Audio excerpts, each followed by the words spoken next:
दोस्तों, रमजान मुबारक का बाबरकत महीना रुखसत हो चुका है और अब आ गई है ईद उल फित्र। लेकिन क्या हमने कभी गौर किया है, क्या ईद सिर्फ नए कपड़े पहनने का नाम है या इसके पीछे कोई बहुत बड़ा मकसद है?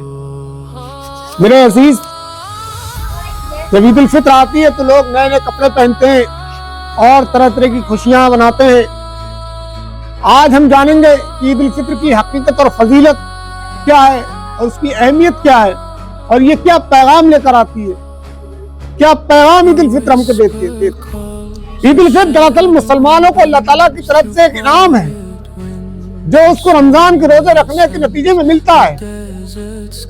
एक महीने तक हम रोजे रखते हैं, अपने नफ्स पर काबू रखते हैं और अल्लाह ताला के हुक्म को बजा लाने में पेश रहते हैं।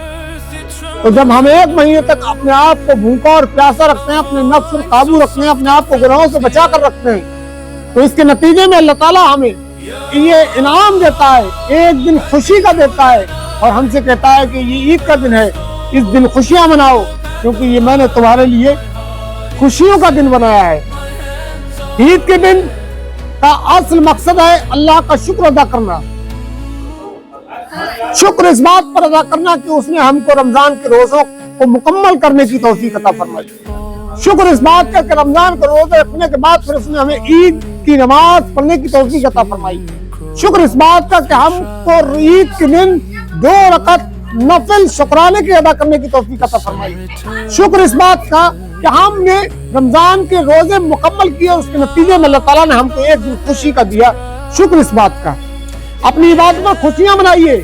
ये ईद का दिन इसलिए आया है कि हमने जो रमजान के महीने में इबादतें की, जो इबादतें की, जो नवाफिल का एहतमाम किया, जो सदकात का एहतमाम किया, जो ज़कात का एहतमाम किया, उसका पर खुशी मनाएं और आपस में मोहब्बत और भाईचारा बढ़ाएं। ये वो दिन है कि आपस की नफरतें, दुश्मनियां खत्म करने का एक बेहतरीन मौका होता है।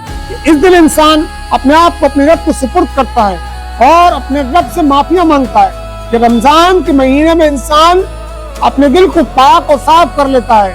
तो ईद का भी यही मकसद है कि इंसान अपने दिल को साफ और सफाफ करके अपने दिल से गिले और शिकवे को खत्म करके जिनसे नाराजगी थी उनसे असर नौ दोबारा अपने ताल्लुकात को कायम करे और उन्हें जो है अपनी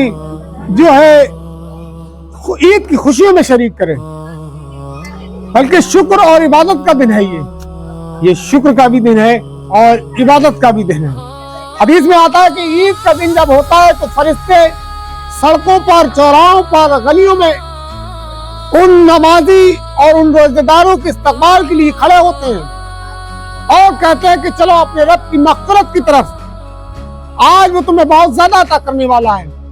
उस नतीजे में जो तुमने रमजान के महीने में रोजे रखी थी, इबादतें की, आज उसका बदला मिलने वाला है। हदीस में आता है कि ईद के दिन अल्लाह ताला रमजान के रोजे रखने वालों को उनका बदला देता है। तो फरिश्ते कहते हैं कि चलो अपने रब की मग़फ़िरत की तरफ, चलो अपने रब की तरफ, आज तुम्हें वो बहुत कुछ अता करने वाला है। ईद का दिन गुनाहों की माफी का दिन है, रहमत और बरकत का दिन है और अल्लाह से कुर्ब हासिल करने का दिन है। ईद के दिन अल्लाह ताला से इंसान अपने गुनाहों की माफी मांगता है और कहता है कि अल्लाह ताला रमजान के महीने में हमसे जो लफ्ज़ें, जो कोताहियां हो गई तू उन्हें माफ कर दे और अपने आप को अल्लाह के करीब करने का दिन होता है। रमजान के महीने में इंसान ने जो अल्लाह ताला से अपनी कुर्बत का ताल्लुक जोड़ा था उसको और मजीद जोड़ने का दिन होता है। लेकिन अफसोस सद अफसोस, हम इस दिन को भी खाने पीने और बेजा फजूल खर्चियों में और बेजा कामों में गुजार देते हैं।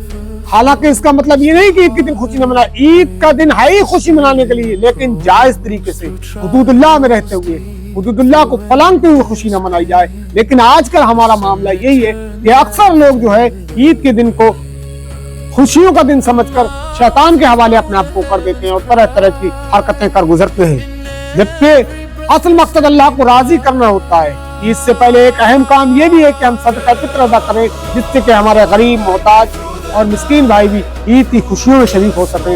आप रसूल फरमाया सदका फित्र अदा करो ताकि मोहताज लोग भी ईद की खुशी में शामिल हो जाएं। सदका फित्र अदा करने का एक असल मकसद यही है कि वो लोग जो गरीब हैं عید کی خوشیوں میں اپنی غربت کو شریک نہ ہو سکے تو ہمارے صدقہ نکالنے کی وجہ سے وہ عید کی خوشیوں میں شریک ہو جائیں۔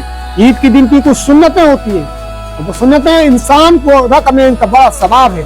صبح جلدی اٹھنا عید کے دن یہ سنت ہے، غسل کرنا سنت ہے، اچھے کپڑے پہننا سنت ہے، اور بہتر ہو تو نئے پہننا سنت ہے، کچھ میٹھا کھا کر عیدگاہ جانا سنت ہے، عید کی نماز ادا کرنا، تکبیر پڑھنا، ایک راستے سے جانا اور دوسرے راستے سے آنا، یہ سنتیں ہماری عید کو مزید خوبصورت بنا دیتی ہیں۔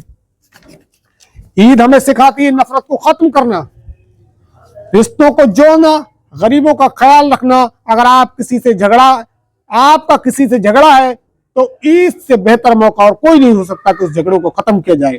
آج ہی اسے معاف کر دیں، کیونکہ اصلی عید وہی ہے جہاں دل صاف ہو۔ عید کا مقصد یہی ہے کہ جو دل ہمارے ایک دوسرے سے کٹ گئے تھے ان کو دوبارہ جوڑا جائے۔ دوستو، اس عید صرف نئے کپڑے نہ پہنے بلکہ اپنے دل کو بھی نیا بنا لے۔ اللہ سے دعا ہے کہ وہ ہماری عبادتوں کو قبول فرمائے اور ہمیں حقیقی عید کی خوشی نصیب فرمائے۔ وآخر دعوانا الحمدللہ رب العالمین۔